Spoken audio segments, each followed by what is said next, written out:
Tunasema tunatambua watumishi wa umma wanafanya kazi nzuri, na hata nchi hii kupiga hatua hii ya maendeleo ni kwa sababu ya ufanyakazi mzuri wa watumishi wa umma. Lakini tumesema kama ilivyo kawaida, hata kwenye familia wapo na wazembe ambao wamekuwa wakisababisha kero kwa wananchi wetu.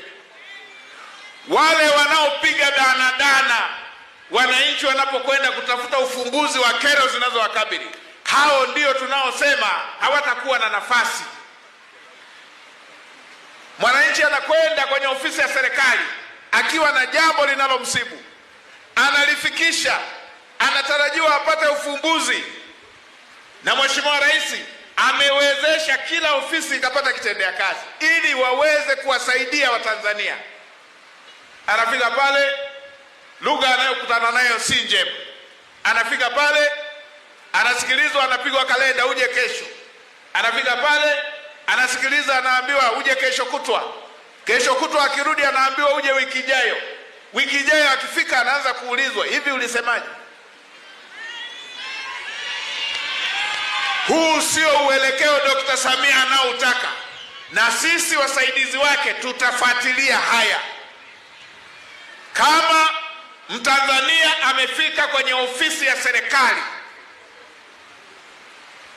watendaji wote serikalini, chukua kumbukumbu ya jambo analofuatilia. Umelipatia ufumbuzi, weka alama kwamba hili limeisha. Limekuzidi kimo, wewe mwenyewe lifikishe kwenye ngazi inayotakiwa.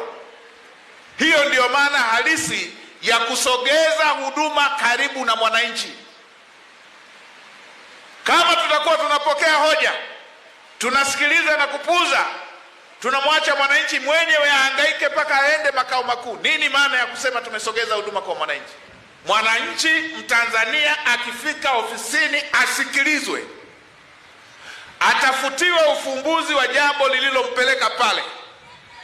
Kama ngazi hiyo haina majawabu ya jambo hilo, ofisi ya serikali ifikishe kwenye ngazi inayoweza kutoa jawabu la jambo hilo.